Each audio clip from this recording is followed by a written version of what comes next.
Good afternoon, everyone, and welcome back to another Supercoach Insider podcast. My name is Swizz, continuing on with our AFL preseason reviews. We've got the Gold Coast Suns and the Sydney Swans today. And back for a second time this preseason, Supercoach Ant. Welcome, mate. Thanks for having me, Swizz. Good to be back and chat the game between the Suns and Swans. Yeah, well, it probably was a little bit disappointing. Home game. The good thing is it was a preseason match, but yeah, I probably was hoping to see a little bit more from the Suns. What were your thoughts about it, mate? Yes, same here.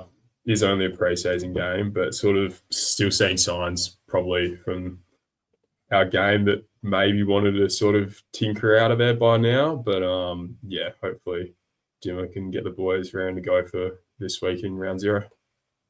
Yeah, and as probably the one good thing is a lot of it was probably a little bit of goal kicking, especially in that second half. They kicked the 6 points in that third quarter. Hopefully he can sort of rectify that, maybe get the guys taking shots in better positions and just work on that accuracy because, obviously if you kick a couple of those goals, you're probably a bit more in that game than it sort of happened. Yeah, I think third quarter sort of started to get our ball movement actually playing a bit better, way better signs. But yeah, I think just those sort of final touches with those last kicks inside 50 and then also the shots on goal is probably the one thing to work on at the moment for the boys.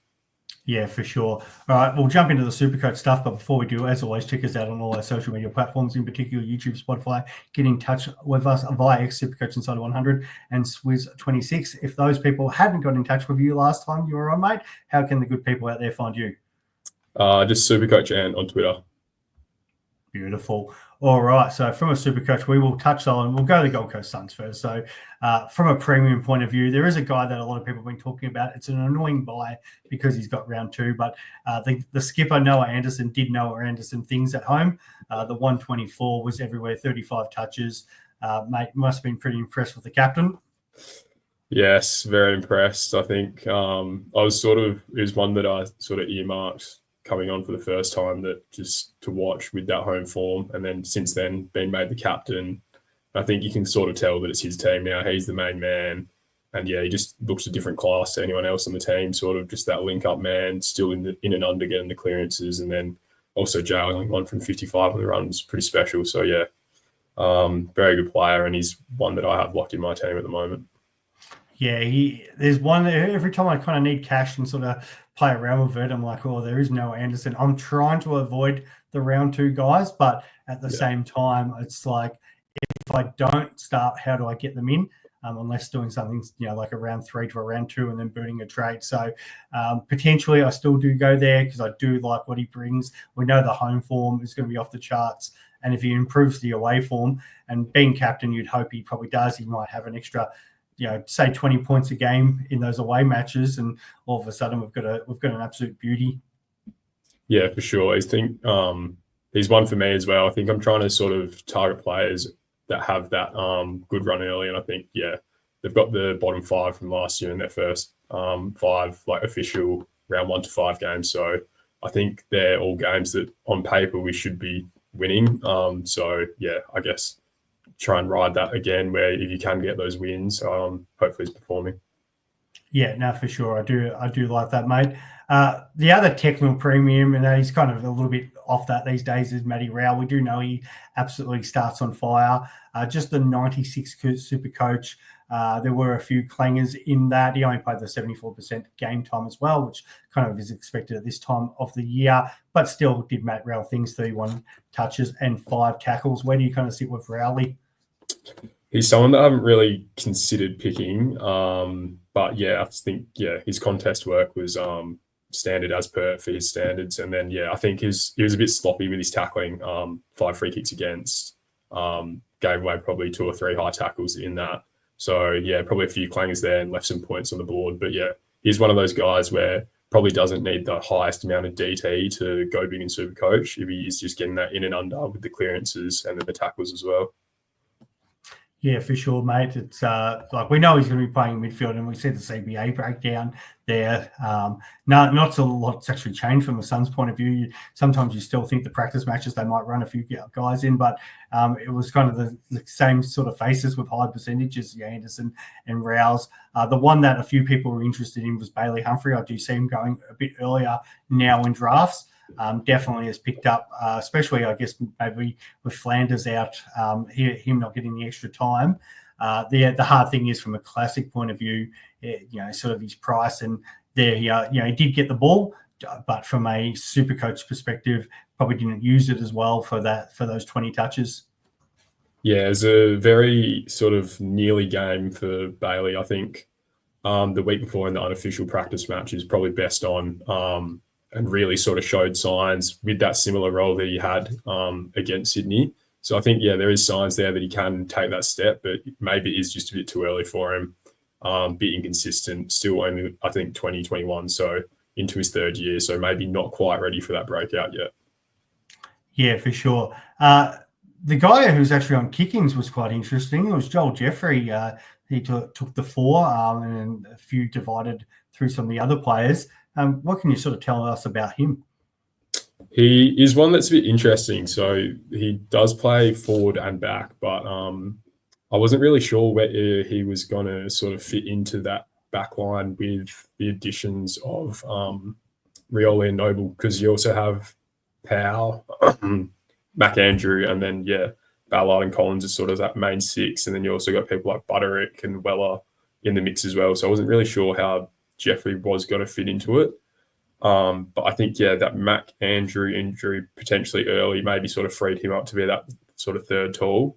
And getting some kick-ins. I think that was just as more of a result of Rioli and Noble probably being higher up the field. So it was Powell and Jeffrey that were taking the kick-ins. But he's a handy player, but just not quite sure if he will have that role in sort of the final team. But I'll watch for the round 0 game for sure. Yeah, I think the thing for me was if there was a long-term injury to one of the backs, maybe not as much with Collins, but you never know. There could be a reshuffle there. But definitely if Mac went down, it showed the sign that he was the next guy to just come and fit in there. And he did look pretty well at home in that back line. Yeah, he's a good user, and he can take a good mark as well. So he has the tools, but probably just one that hasn't been too consistent so far. But just see how he goes. Yeah, for sure. My boy Daniel, we got to see him play some footy in the Suns jersey, and just looked straight at home. The 24 touches, 99 Supercoach points, and that was only from 71% game time. So I was, it's nothing different than I haven't seen in the past, but it was good to see him get in the park and just fit into that system really well. Yeah, I think obviously now that he's on my team, sort of watching him a bit closer. I was really impressed by him. Probably a player that I didn't pay as much attention to in the past, especially probably last year. Didn't watch as much Richmond with them not going as well. I was really impressed by what he did, and sort of still seemed like he probably wasn't operating at that 100% clip. So he probably does have a bit left in the tank to improve and scope up from there. He does become an interesting one because we've seen what he sort of has done at Richmond. He does fit into that Dimmer system. Dimmer's obviously targeting him for a reason, to come play the game style that he does want. He's probably, if Flanders has moved up to the ground as we expect, he seems to be the main man that's going to be coming out of the half-back line. It will be kind of an interesting one how many points he can sort of put on that average. 93 last year. It's 86, 87 before that.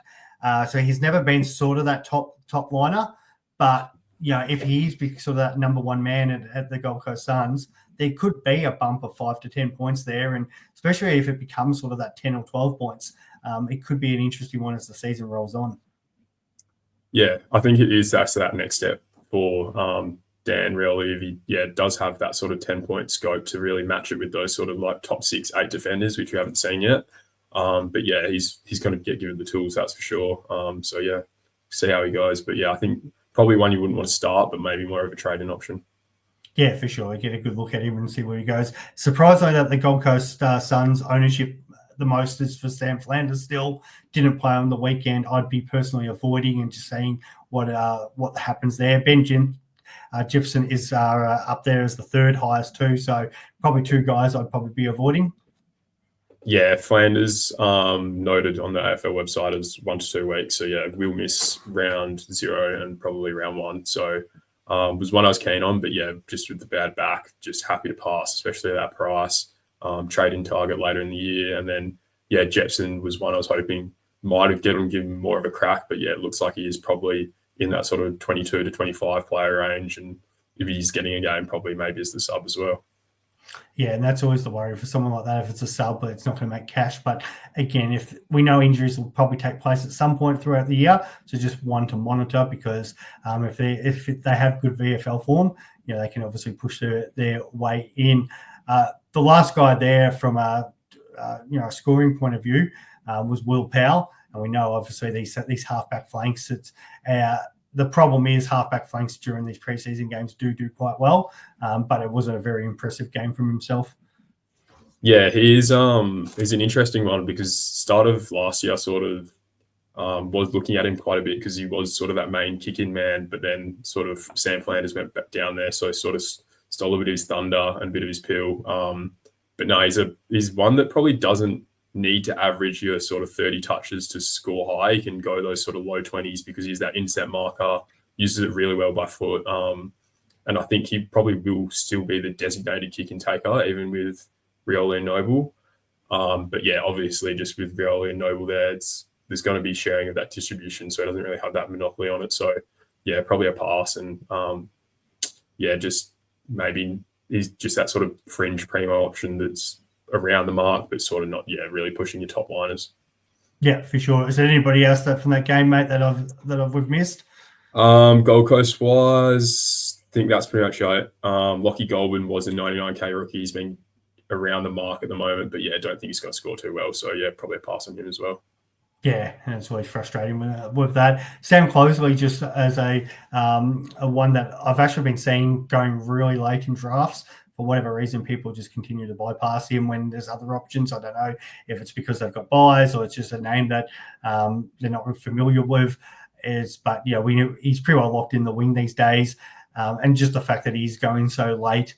I think he's worth a bit of a punt, especially if it's your kind of bench option midfielder. Yeah, I think he's that number one winger for us now. So he's got that role cemented and only second year in the system. So yeah, it does have that scope to improve. Could be a good late draft slider. Yeah, for sure. Over to the other mob, the Sydney Swans, and again looked impressive. The big news straight off is the guy down the bottom of that list, Errol Goulden. Horrible injury. They talked about the fact that he's gone up for surgery while he was on the Gold Coast. He's had plates put into his ankle and his feet and whatnot. So he's going to miss a significant amount of time of footy. He will be back at some point this year, but from that point of view, it was absolutely horrible to watch.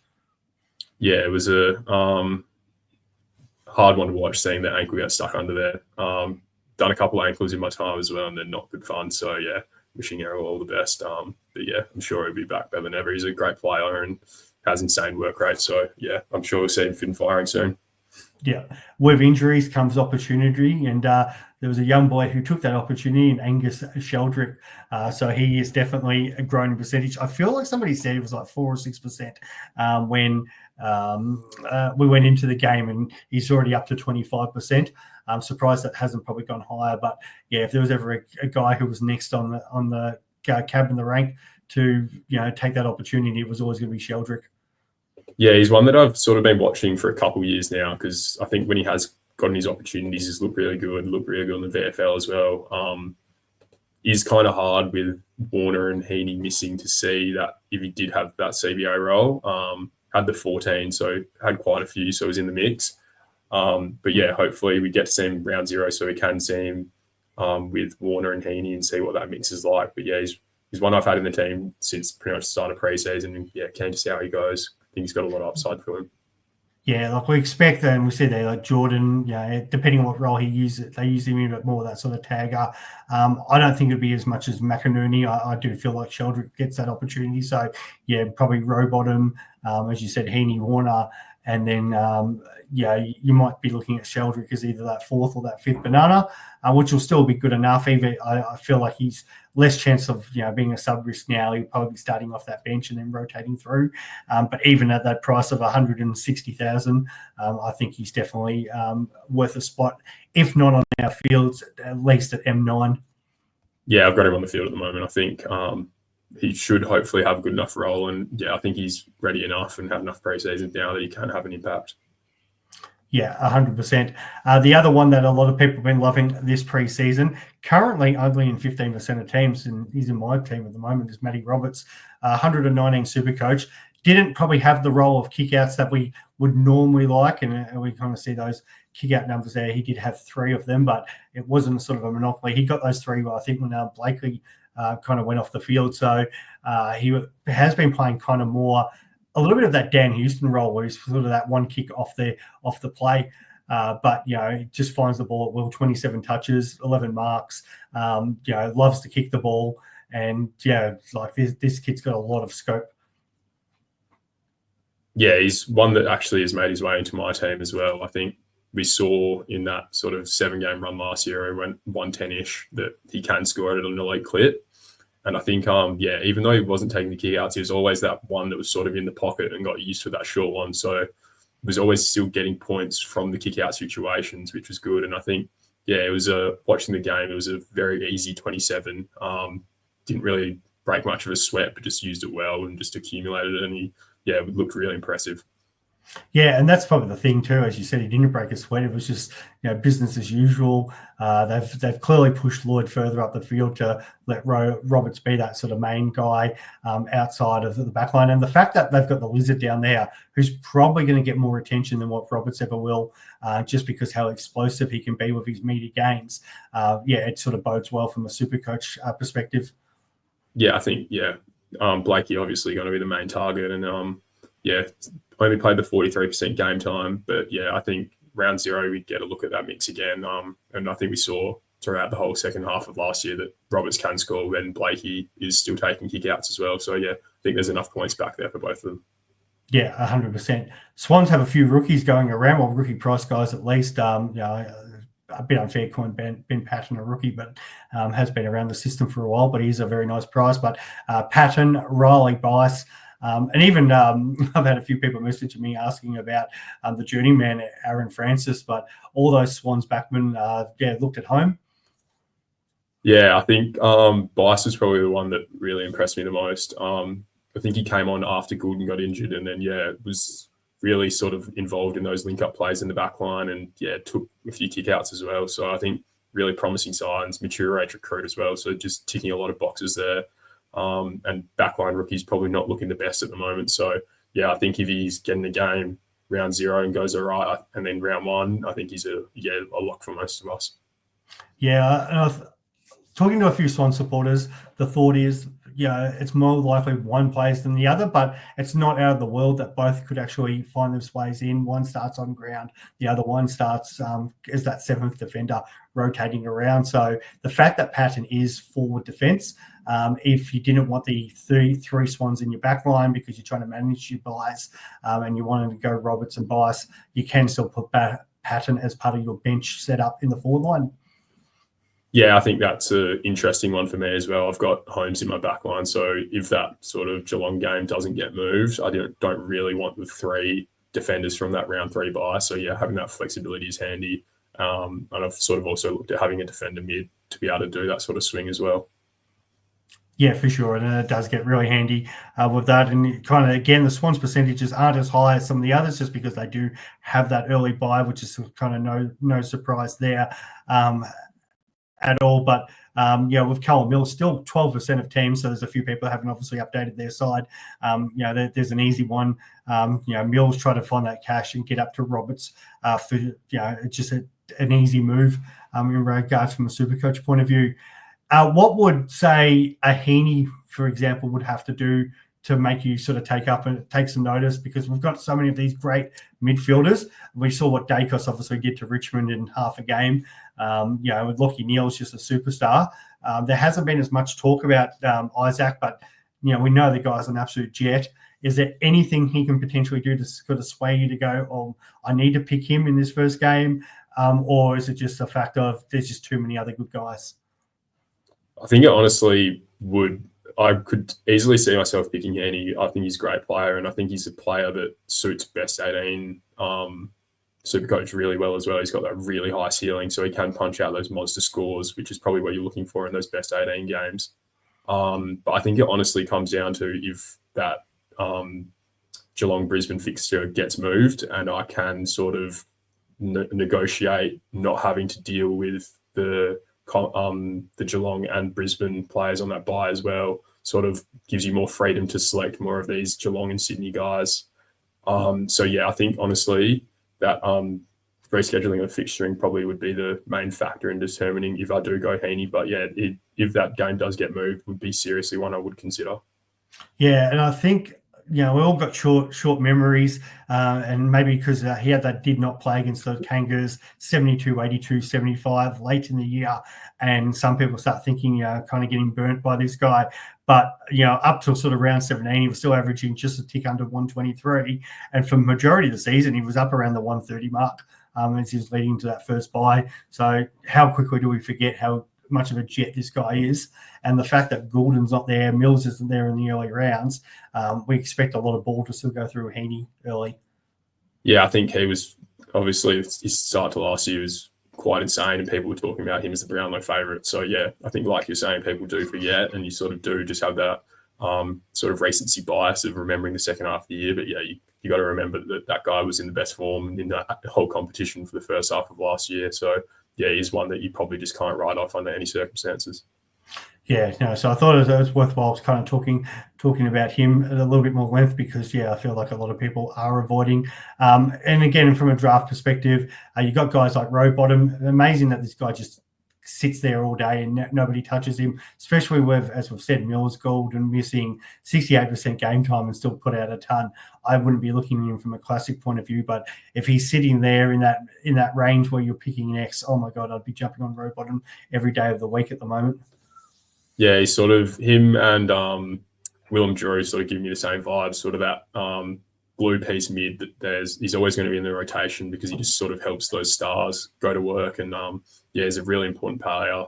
And I think most good teams sort of have that guy, and but probably a guy that does a lot of selfless stuff for the team, that sort of tackles and defensive stuff. But really good player. Probably not the classic option, but draft for sure.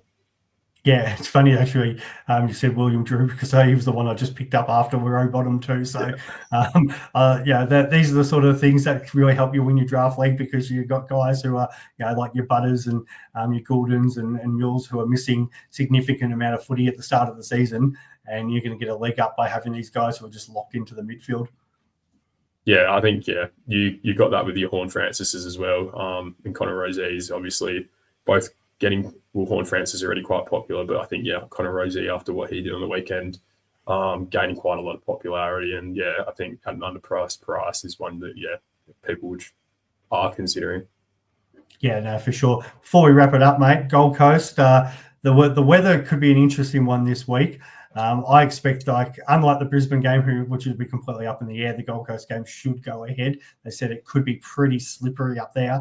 Does that change your thought process at all? Because some of those scores we may see, or should we actually put a bit of a warning out to people? Some of the scores we might see might be a little bit of fool's gold because we're probably not going to get a repeat of these conditions.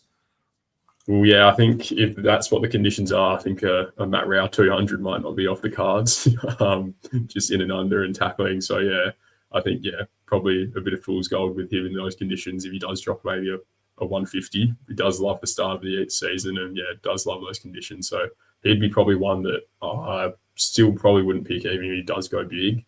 But probably more so just for me, just hoping sort of Noah gets through and unscathed. And I think I've probably seen enough for him to pick him anyway. Yeah, no, I like it. So from these two teams, you've got Anderson, I'd say, was it Robert Sheldrick and Bice? Yeah, so I've got Patton as well sitting my forward line, and I don't have Anderson at the moment, but he's on that fence with two or three guys I keep swapping around. So I think we're pretty well on the same page there, which is always good. Yeah, I think Patton is one that's been in and out for me. I actually took him out for bias, but yeah, he's still one that's definitely in the mix for me.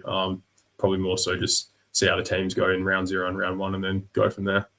Yeah, for sure. And then for one, just to put back, guys, we'll just wait until Gordon returns sort of mid-year, that buy period, which the Swans, it's not a bad buy because it's kind of with sharing with like their Richmond and your and Collingwood.